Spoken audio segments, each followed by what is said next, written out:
Friends, જય શ્રી કૃષ્ણ. તો આજે બા તમને ચોખાના ખીચિયા પાપડ કઈ રીતે બનાવવા તે શીખવાડશે. અને જો તમને ખીચું બનાવતા ન આવડતું હોય અને આ વિડીયો જોઈને તમે બનાવશો ને તો પાપડ તમારા એકદમ પરફેક્ટ બનશે. અને આ પાપડ તમે આખું વર્ષ સ્ટોર પણ કરી શકો છો. અહીંયા આપણે પાપડ બનાવવા માટે 1 કિલો ચોખાનો લોટ લેવાનો છે. તો આ લોટ આપણે એકદમ ઝીણો લેવાનો છે અને જે પાપડી બનાવવાનો લોટ આવે ને તે લોટ લેવો, અથવા તો જે પાપડીના ચોખા આવે ને તેને દળીને લેવા. તો માપ કાઢવા માટે આપણે અહીંયા કિલો લોટની તપેલી ભરી લીધી છે. તો ઘરે ગમે તે વાસણ લઈને આ રીતે લોટનું માપ કરી લેવાનું અને લોટને આપણે એક મોટા વાસણમાં લઈ લેવાનો. અને જ્યારે તમે પાપડ બનાવો ને ત્યારે લોટને હંમેશા ચાળીને જ યુઝ કરવો, જેથી ખીચું બને ને તેમાં ગાંઠ ન પડે. તો હવે લોટમાં આપણે 1 ચમચી આખું જીરું નાખવાનું છે અને 2 ચમચી સફેદ તલ, અને ઘરમાં જે રેગ્યુલર ચમચી હોય ને તે પણ લઈ શકો છો. તો લોટને આપણે થોડી વાર સાઈડમાં મૂકી દેવાનો અને જે તપેલીમાં આપણે લોટ ભર્યો હતો ને તે તપેલી આપણે પાણીની ભરી લેવાની. અને લોટ જેટલું જ પાણી લેવાનું છે આપણે. અને પાણીમાં આપણે 1/2 ચમચી જેટલું મીઠું ઉમેરવાનું છે અને 2 ચમચી આપણે પાપડ ખાર ઉમેરવાનું છે. તો તમે જોઈ શકો છો કે આપણે ટેબલ સ્પૂનથી 1 ચમચી ભરી તો પણ 1 ચમચી જેટલું જ થયું છે. તો અહીંયા આપણે 1 કિલો લોટ લીધો છે ને તો 1/2 ચમચી મીઠું અને 2 ચમચી પાપડ ખાર ઉમેરવાનું. તો તમે સ્ટીલની સ્પૂન યુઝ કરો ને તો તે પણ ટેબલ સ્પૂન જેટલી જ થશે. તો અહીંયા આપણે જે સ્પાઇસી મરચાં આવે ને તે 7 થી 8 નંગ જેટલા ક્રશ કરીને લીધા છે. તો તેને આપણે પાણીમાં ઉમેરી દેવાના. અને જે આ રીતના લાંબા તીખા મરચાં આવે ને તે લીધા છે. મીઠું અને ખારો જ્યાં સુધી પાણીમાં સારી રીતે ઓગળી જાય ને ત્યાં સુધી મિક્સ કરવું. તો લોટમાં જીરું અને તલને સારી રીતે મિક્સ કરી લેવાના. તો જે પાણી આપણે તૈયાર કરીને રાખ્યું છે ને તેને ઉમેરતું જવાનું અને મિક્સ કરતું જવાનું. તો અહીં આપણે લોટ નથી બાંધવાનો, એકદમ બેટર જેવું બનાવવાનું છે. તો જેટલું પાણી આપણે લીધું હતું ને તે બધું જ પાણી આપણે ઉમેરી દીધું છે. તો હજી લોટ થોડો ઘટ લાગે છે ને તો ફરીથી અડધા કપ જેટલું પાણી ઉમેરીશું. તો બેટરની આપણે આ રીતની કન્સિસ્ટન્સી કરવાની છે. તો જેટલી પાણીની જરૂર પડે ને એટલું જ પાણી ઉપરથી ઉમેરવું. તો અહીં આપણે ચોખાના લોટનું બેટર જેવું બનાવીને તૈયાર કરી લીધું છે. તો હવે આપણે અહીંયા આ રીતના 2 ડબ્બા લેવાના છે. તો જે કુકરમાં રહે ને અહીંયા એ રીતનું વાસણ લેવું. અહીં અમે જે દાળ ભાત બનાવવાના ડબ્બા આવે ને તે લીધા છે. તો બંને ડબ્બામાં આપણે અડધું બેટર ભરી લેવાનું છે. તો બંને ડબ્બા આપણે એક સરખા ભરીને તૈયાર કરી લીધા છે. તો અહીં આપણે કુકરમાં 2 ગ્લાસ જેટલું પાણી ગરમ કરવા મૂકવાનું છે અને અંદર એક કાંઠો મૂકી દેવાનો છે. 1 લીંબુનું ફાડું મૂક્યું છે જેથી કુકર આપણું કાળું ન પડે. અને બંને ડબ્બાને આપણે આ રીતે કાંઠા ઉપર મૂકી દેવાના છે. એક ડબ્બા પર બીજો ડબ્બો મૂકીને તેને પણ ઢાંકી દેવાનો. અને પછી આપણે કુકરનું ઢાંકણ બંધ કરીને 10 થી 12 વિસલ કરી લેવાની. અને ગેસની ફ્લેમ હાઈ જ રાખવાની. અને 12 વિસલ થઈ જાય એટલે આપણે ગેસની ફ્લેમ બંધ કરી દેવાની અને પ્રેશરને આપણે જાતે પૂરું થવા દેવાનું. તો હવે આપણે કુકરને ખોલીને જોઈ લઈએ.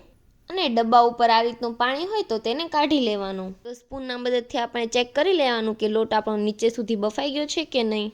અને જો અંદરથી ધોળો હશે તો લોટ આપણો બરાબર બફાણો નહીં હોય. અને લોટ બરાબર રીતે બફાણો હશે ને તો તળિયે સુધી આ એક જ કલરનો હશે, નકર ધોળો હશે. અને જો નીચેથી તમારો લોટ ધોળો હોય તો 2 થી 3 વિસલ ફરીથી કરી લેવી અને લોટને પરફેક્ટ બફાવા દેવો. તો તમે જોઈ શકો છો કે આપણો લોટ એકદમ પરફેક્ટ બફાઈ ગયો છે. તો બંને ડબ્બામાં આપણો લોટ એકદમ સરસ રીતે બફાઈ ગયો છે.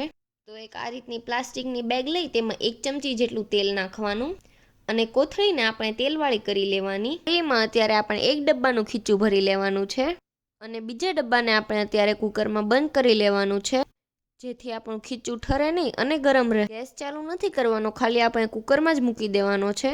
તો ખીચું આપણે જે ઠેલીમાં ભર્યું ને તેને આંટી મારી દેવાની જેથી ખીચું ગરમ રહે.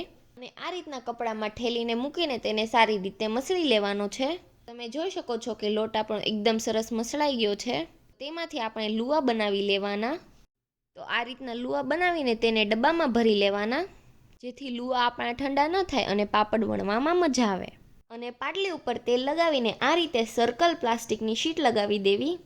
અને પછી લુવાને આપણે થોડું એવું વણી લેવાનું અને પછી ઉપરથી ફરીથી પ્લાસ્ટિકની શીટ મૂકીને વણી લેવાનું.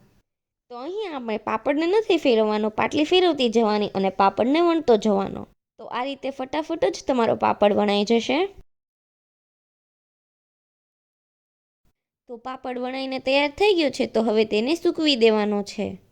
તો અહીં આપણે તડકામાં સૂકવતા જશું જેથી પાપડ આપણા ફટાફટ જ સુકાઈ જાય. અને બધા જ પાપડ આપણે આ રીતે જ વણી લેવાના છે.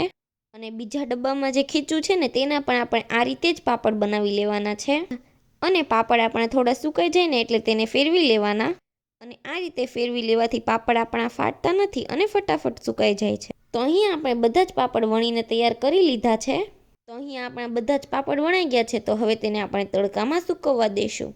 તો વધારે તડકો છે ને એટલે એક જ દિવસમાં પાપડ સુકાઈ ગયા છે। અને જો તમારા પાપડ એક દિવસમાં ન સુકાય ને તો સાંજે ઘરમાં લઈ લેવાના અને સવારે ફરીથી સૂકવી દેવાના। એકદમ કડકડિયા સુકાઈ જાય ને ત્યાં સુધી સૂકવવાના। તો આપણા બધા જ પાપડ એકદમ સરસ સુકાઈને તૈયાર થઈ ગયા છે। તો આ પાપડને તમે કોઈ પણ એરટાઈટ ડબ્બામાં ભરીને આખું વર્ષ સુધી ખાઈ શકો છો અને આ પાપડને તમારે શેકીને ખાવો હોય તો પણ ખાઈ શકો છો। તો અહીંયા એક પાપડ હું તમને તળીને બતાવું છું। તો તમે જોઈ શકો છો કે આપણો પાપડ એકદમ સરસ ફૂલીને મોટો થઈ ગયો છે। તો આ ચોખાના પાપડ આપણે ચોખાની પાપડી બનાવીએ ને એવા જ બને છે અને આ પાપડને તમે મસાલા પાપડ બનાવીને ખાઓ ને તો પણ ખૂબ જ ટેસ્ટી લાગે છે। અને જો તમારે આ પાપડને મસાલા પાપડ બનાવવો હોય તો થોડા ચોપ્ડ ટમેટા, કાંદા અને થોડા ધાણા ભભરાવી દેવાના। તો આ પાપડની રેસીપી તમે ઘરે એકવાર જરૂરથી ટ્રાય કરજો અને જો તમને અમારો વિડીયો ગમ્યો હોય તો વિડીયોને લાઇક કરજો, શેર કરજો, અમારી ચેનલને સબસ્ક્રાઈબ કરી દેજો। Thanks for watching.